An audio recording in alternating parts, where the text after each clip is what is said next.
Mis amigos de Somos Latinos, bienvenidos a una entrega más, pero el día de hoy les prometo que es diferente porque hoy tenemos algo súper interesante.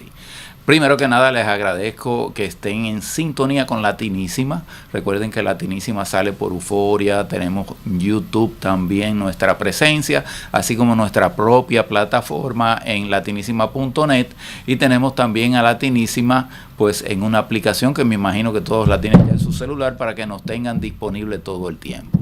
El día de hoy, como les digo, es especial porque vamos a hablar de tecnología y vamos a hablar con una persona que es periodista y además es muy entendido en todo lo que es las nuevas aplicaciones precisamente en línea. Vamos a hablar de blockchain, vamos a hablar de todas esas informaciones nuevas que necesitamos, no solo ahora ya en el uso comercial, sino que vamos a hablar en un sentido mucho más amplio, y para eso le doy la bienvenida pues a nuestro invitado especial, a Mauro Becci, quien está con nosotros. Muchísimas gracias por estar aquí. Sé que estás haciendo un esfuerzo especial porque estás acabando de llegar de un viaje largo y nos estás haciendo el favor de visitarnos. Muchas gracias, Mauro. Por favor, un placer estar. Bueno, empezamos enseguida, entramos en el tema porque acabas de llegar precisamente de Indonesia, donde estuviste una semana con una experiencia increíble en lo que es precisamente este manejo de los nuevos blockchain, Polkadot y este tipo de información del internet que está revolucionando, como decía, no solamente el mercado comercial, sino ahora se están con nuevas aplicaciones quizás a nivel de gobiernos, a nivel de estados, a nivel de países. Esto es algo grande, eso es algo interesante, eso es algo que de verdad va a hacer un cambio, un antes y el después, ¿no? Sí, el gobierno de Indonesia es el primero en el mundo que decide hacer pública su decisión de migrar toda la gestión de información pública a blockchain. Lo cual, por un lado, lo había estudiado antes de ir, y luego de entrevistar a los representantes del gobierno vinculados con la tecnología, que están asesorando al gobierno y están implementando las tecnologías blockchain para esto, es bastante, diríamos, es bastante inteligente de su parte. Indonesia es un país con 249 millones de habitantes, 17.350 islas dispersas, 9.000 de ellas están habitadas. Es el país con más cantidad de musulmanes en el mundo, pero cada una de las islas tiene a su vez como una identidad propia.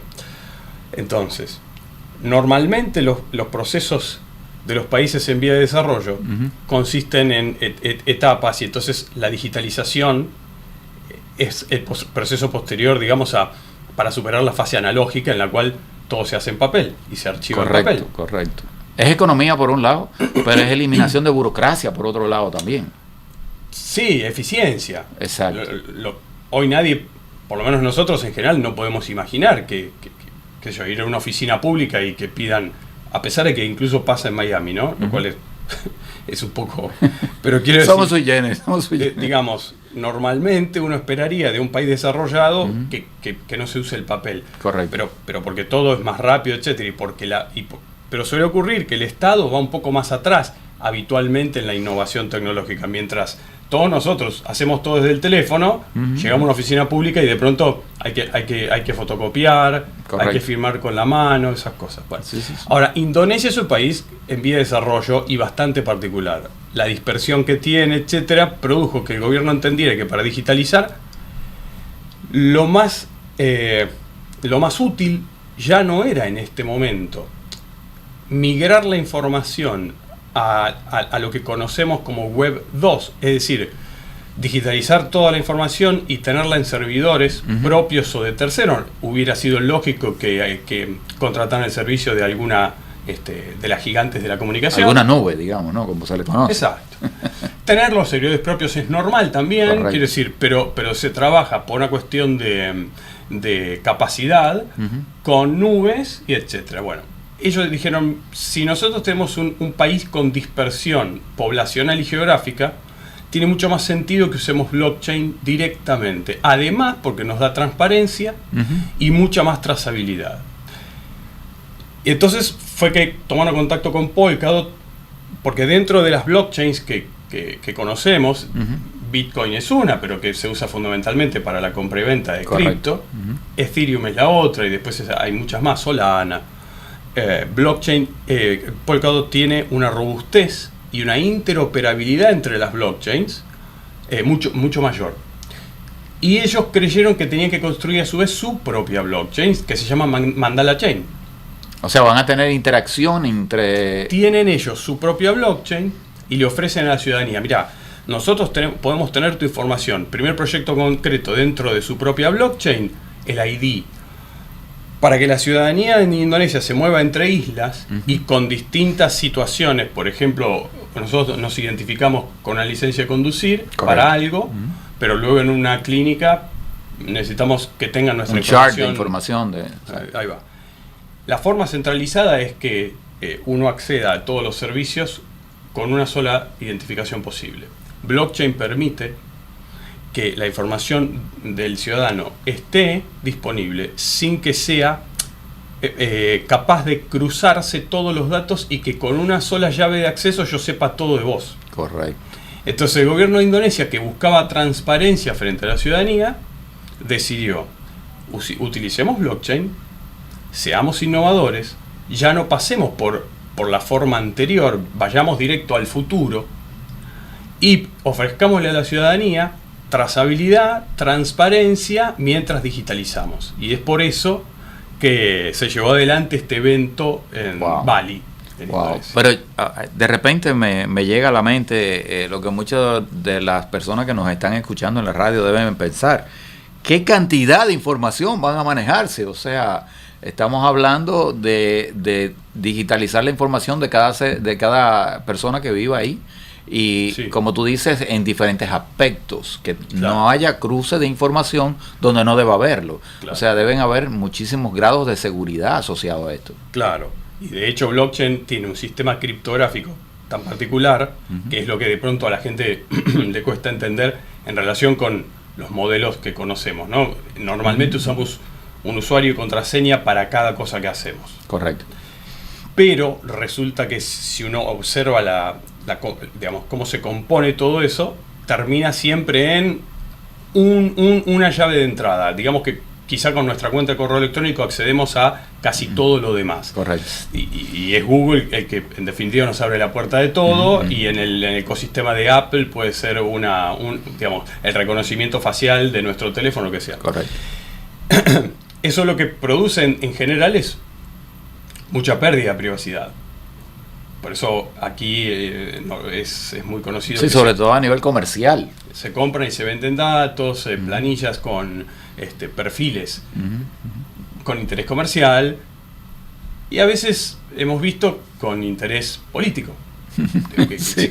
Sí, esa es otra de los riesgos, digamos, que se transmita esa información, que se permee a otras áreas que no debía ser, ¿no? Claro, entonces, habiendo una cierta crisis de confianza entre el pueblo y el gobierno en Indonesia, entendieron que lo mejor era hacerlo sobre blockchain, permitiendo que el proyecto ID Chain les permita a los ciudadanos esto. Si alguien tiene que identificarse, por ejemplo, para acceder a una credencial para conducir un vehículo, está bien, eso es una forma.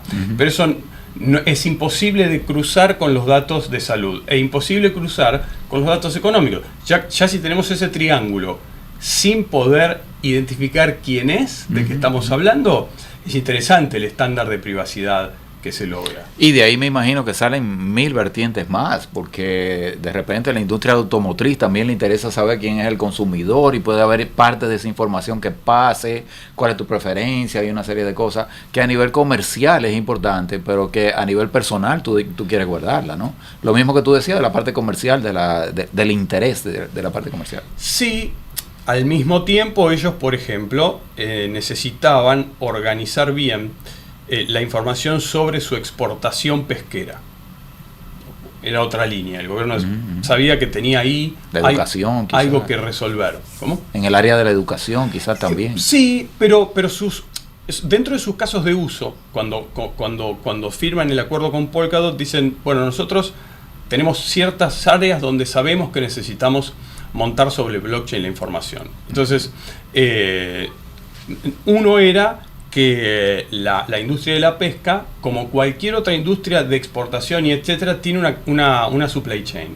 Es decir, vos necesitas trazabilidad en toda la línea respecto de cómo el producto llega a donde tenga que llegar. Y estaban teniendo inconvenientes en cuanto a que exportaban pescado, pero el país que recibía y pagaba no tenía claro el camino que había hecho el producto desde que había sido el pescado, desde que había sido quitado del mar hasta que llegaba.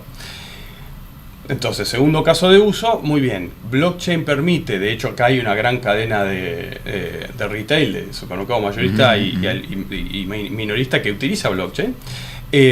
Permite poder, entrando con un hash, es decir, toda una cadena de símbolos, conocer exactamente el camino que hizo cada cosa hasta llegar a su punto. Y es inviolable.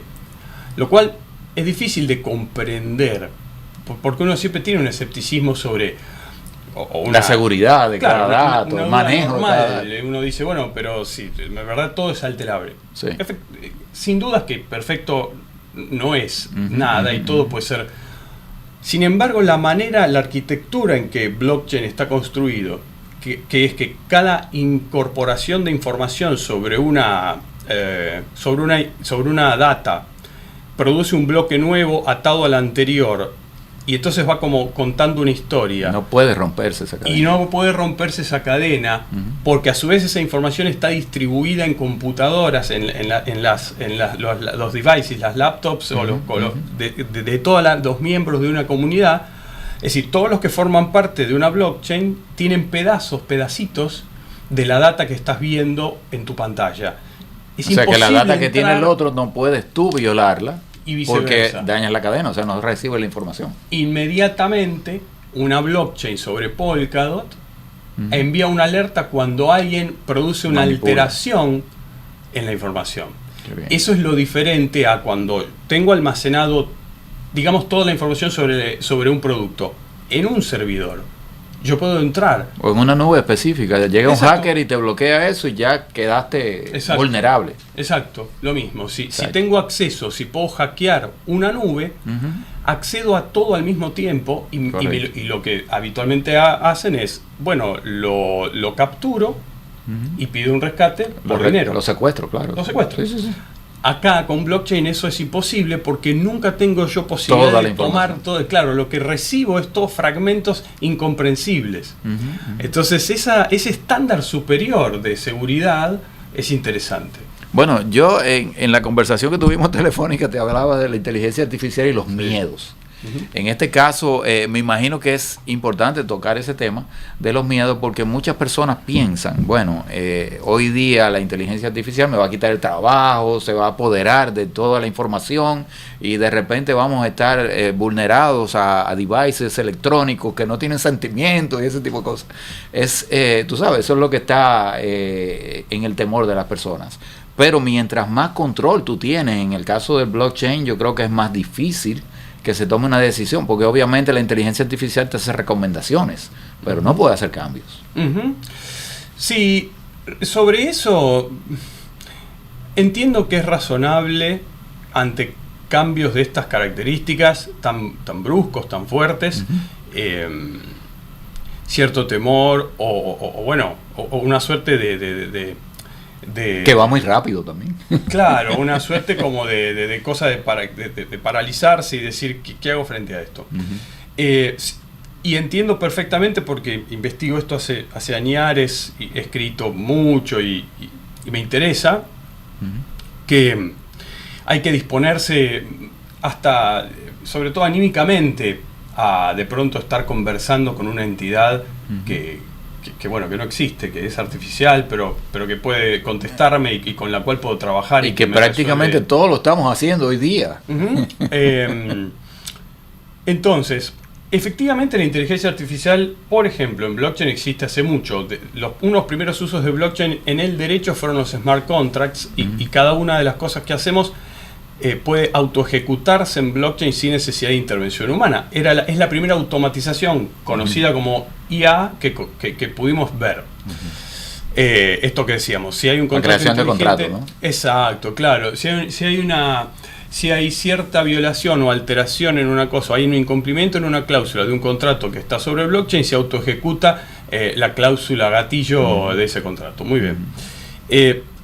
Puedes producir, como que te sorprenda, pero una abogada que entrevisté, ahora que me lo decís, experta en blockchain y regulación, francesa, se llama Primavera de Filippi, va a estar en Buenos Aires ahora en noviembre, cuando todo Polkadot Blockchain Academy se traslade a Buenos Aires y a Argentina. Me decía, mira, yo creo que mientras haya contratos sobre blockchain, protegiendo intereses, el trabajo del abogado sigue existiendo. Claro. Solamente que necesita comprender cuestiones informáticas que hasta hace un tiempo no eran necesarias. Correcto. Lo que necesita ahora el abogado, por tomar el caso de efectivamente en LegalTech, el avance es tan grande que en todas las tareas que no requieren mayor esfuerzo, ya está. Ya hay software, ya está. Sí. Pagás una mensualidad y el abogado te simplifica el trabajo. Totalmente. Entonces, ahora bien, a su vez se agrega una capa de complejidad y de tecnología, y entonces el abogado tiene que comprender y poder intervenir en algo que está ocurriendo en blockchain. Y bueno, sí, sin duda que para eso tiene que tomar un curso o tiene que hacer un posgrado y decir, bueno, el futuro es que los contratos se autoejecuten, que no siempre haga falta un juez, y espero que así sea, porque por otra parte se produce un cuello de botella en la justicia. Otro tema que siempre he estudiado, que es la verdad que... Sí, el mismo tema de la burocracia. Exacto. Por miles de motivos. Pero para no salirnos mucho del tema, sé que tuviste la oportunidad de entrevistar a personas interesantísimas en esta semana que tuviste en Indonesia. Cuéntanos quién fue quien más te impactó. ¿Cuál entrevista tú dices, wow? Bueno, sí, lo que ocurrió ahí es... ¿O cuáles, más bien? Sin duda, nombré recién a Primavera de Filippi, que es una académica francesa tremenda. La forma en que comprende cómo habría que acomodar la regulación a blockchain para poder funcionar, porque el desafío es, está bien, innovo, pero si no tengo marco regulatorio, siempre es difícil. Pero el personaje saliente, sin ningún lugar a dudas, es Gavin Wood. Gavin Wood es el cofundador de Ethereum. Ethereum es la cripto número 2 del mundo en cuanto al valor, pero la número 1 en materia de adopción. Es decir, la blockchain de Ethereum tiene una robustez y una regularidad que permite que mucha gente desarrolle diferentes aplicaciones sobre esa blockchain. Gavin Wood es un doctor en computación inglés, que después de cofundar Ethereum con Vitalik Buterin se retira, o digamos funda Web3 Foundation, otros tipos de almacenamiento de software, y crea Polkadot. Y bueno, es alguien que es un tecnólogo, es un genio, alguien que crea durmiendo. Claro, que teníamos la Web 2, entendemos cómo hoy navegamos por internet, cómo funciona cloud computing, cómo funciona el almacenamiento distribuido, todo lo que vamos viendo todo el tiempo, el banco en el teléfono, y así. Y de pronto él va más allá y dice, no, nosotros la verdad es que no podemos seguir confiando en entidades que almacenan información. Nosotros tenemos que tener clara cuál es la verdad de la información, e inventa la criptografía que se utiliza en Ethereum, y luego ahora en Polkadot, entendiendo que hay una capa mayor de robustez que hace falta para que se pueda construir aplicaciones descentralizadas en una interoperabilidad, que si alguien quiere pagar con Bitcoin a una cosa que está en otra blockchain, lo puede hacer, que si alguien monta una cadena de suministro en una blockchain como Solana, puede interactuar con las demás. Nunca había dado una entrevista a ningún medio que no fuera de cripto. Wow.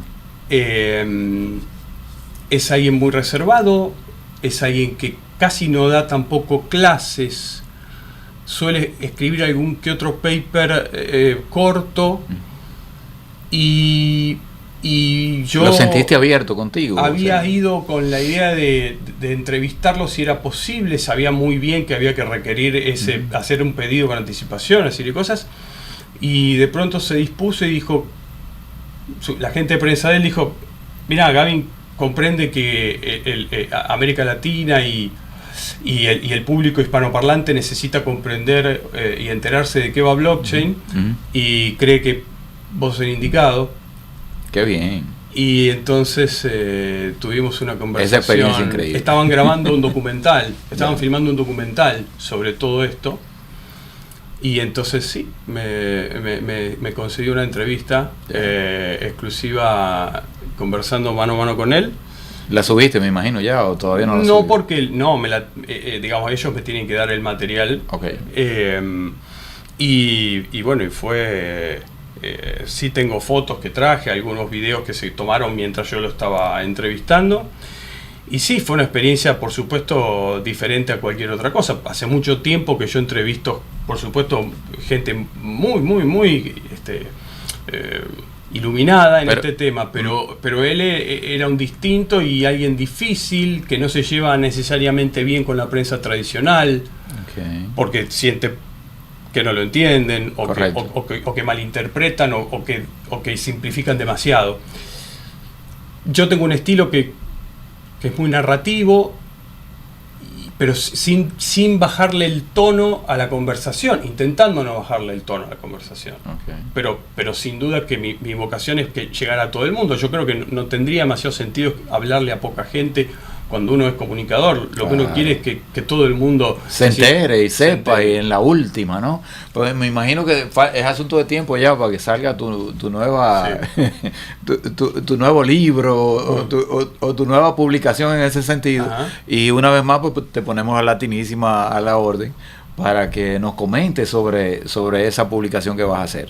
Pero bueno, en cuanto a seguridad, yo sé que el tema de ciberseguridad hoy día es un tema que la mayoría de los jóvenes están implementando hoy día, se están entrenando en ciberseguridad, pero ese es uno de los temas más importantes, me imagino, que se involucra cuando hablas de los criptos, ¿no? Encriptar información, tener control de esta información. Se tomó el tema ahí en algún momento de los grados de seguridad y el cybersecurity hoy día, ¿no? Sí, porque de hecho en el hotel en Bali donde se desarrollaba toda esta actividad, los grupos eran dos. Había unos 100 programadores de todo el mundo entrenando con los programadores de Polkadot. Porque a su vez esto implica comprender un lenguaje de programación que se llama Rust. Casi siempre es Rust el lenguaje con el que se programa sobre Polkadot, y es distinto a los demás. No quiero entrar en tecnicismos ahí, pero digo, es como aprender un idioma nuevo muy difícil para poder construir sobre blockchain, sobre Polkadot. Exacto. Y por otro lado estaban los policy makers o los decision makers, que eran toda gente no técnica, de más de 30, creo que en 39, 40 países del mundo, entendiendo por qué era necesario utilizar blockchain y especialmente qué características tenía Polkadot. Entonces, en ciberseguridad, por un lado capacitaron en ciberseguridad a los programadores, pero por otro lado a la gente no técnica que sí puede tomar la decisión en un gobierno o en una empresa de migrar la información, entender cuál es el grado de ciberseguridad que tiene Polkadot. Porque también es cierto que en algún momento se ha conocido casos de scam, es lo que más les preocupaba, ¿no? Claro, obviamente. A nivel gubernamental eso debe ser básico, pero tomando la experiencia que tuviste y llevándola a los países latinoamericanos, o sea, ¿qué tiempo tú crees que nos tome para llegar a hacer los blockchain en países? Porque ahí vemos un país grande, con una población increíblemente grande y muy diversa. ya en países latinos que son quizás más pequeños sería muchísimo más útil. ¿Viste presencia de países latinoamericanos allí interesados? Sí, había un grupo pequeño de 3 programadores de Uruguay, me acuerdo. Había gente de México, había 2 argentinos. Yo estaba, Tú eres más americano, ¿no? Sí, pero lo estaba cubriendo a su vez. Yo estaba en calidad de periodista, si bien fui viviendo todo lo que ellos hacían. Ya. Y sí, yo no creo que sea algo inmediato y ellos enfatizaban mucho esto. Para que se adopte esta tecnología hace falta mucha educación. Hace falta comprender cuán vulnerable está hoy la gestión de la información. La data, en sentido. La data. Decía, bueno, confías en la aplicación que tenés desde la cual vos comprás y vendés porque tenés el banco acá. Y en la nube que tiene. En la nube, etcétera. Bueno, no sé, aparecen chicos que divirtiéndose en su casa acceden a una cantidad de información tremenda. El hackeo y la ciberseguridad están en un nivel de eso sí es preocupante mucho más que la IA. Sí. En ese sentido, yo he recibido intentos de gente que trata de robarme a través de suplantación de identidad, no sé cuántos, desde que llegué a Estados Unidos. Entonces quiero decir, eso lo dejaban claro, y el nivel superior de estándar de seguridad que plantea blockchain es muy claro también. ¿Es imposible hackear? No. Pero cuando uno mira la historia reciente de estos sistemas, ve que la vulnerabilidad es mucho menor. Es como intentar encontrar el sentido a un jeroglífico. Entonces, ahora, claro, dentro de años se podrá, y seguramente sí, todo evoluciona. América Latina, para mí, sin dudas tiene que preparar a la gente para las tecnologías como emergentes como esta, porque yo vengo trabajando mucho en eso, y es inteligente, por eso destaqué, no pasar ya por una instancia que empieza a quedar vieja. Si hay un país hoy que está tomando la decisión de invertir en digitalizar o en informatizar, es mejor que directamente piense en sostener un estándar alto en materia de ciberseguridad. Claro. Si es que tiene las posibilidades económicas. Nuestros países tienen en general el problema de que no cuentan con los recursos materiales, no tienen el dinero, la inversión necesaria. En ese sentido, sí, Indonesia también encontró una vuelta, que es hacer acuerdos públicos-privados. El Estado firmando acuerdos con empresas diciendo, yo no tengo todos los recursos, yo no puedo pagar programadores tan senior y con tanta capacidad para que hagan esto. Entonces, aunamos... Le buscaron la vuelta, ¿no? Claro, sector público y privado, y con ONGs también diciendo, a ver, ¿cómo hacemos para que esto funcione? Y lo sacamos adelante. Y ahí sí me parece que América Latina tiene un ejemplo. Y la clave importante que acabas de decir es entrenamiento, información, educación en el sentido. Y estás haciendo una buena labor en ese sentido. Te agradezco muchísimo que hayas venido. Lamento no poder tener media hora más para conversar contigo, pero sí me gustaría que en un futuro regreses al programa, sobre todo después que ya elabores todo tu tema, que ya lo traes ahí segurito. Este programa siempre va a estar a tu disposición. Muchísimas gracias. De verdad que sí. Gracias. Y ustedes pues recuerden que estamos en Latinísima. Latinísima es donde hablamos todo. Es nuestra voz aquí en la radio. Latinísima Radio está en YouTube. Estamos también en Euforia y en nuestra propia plataforma latinísima.net. Ahí estamos en Somos Latinos con Enrique Sarubi. Les agradezco muchísimo que hayan estado con nosotros. Hasta la próxima.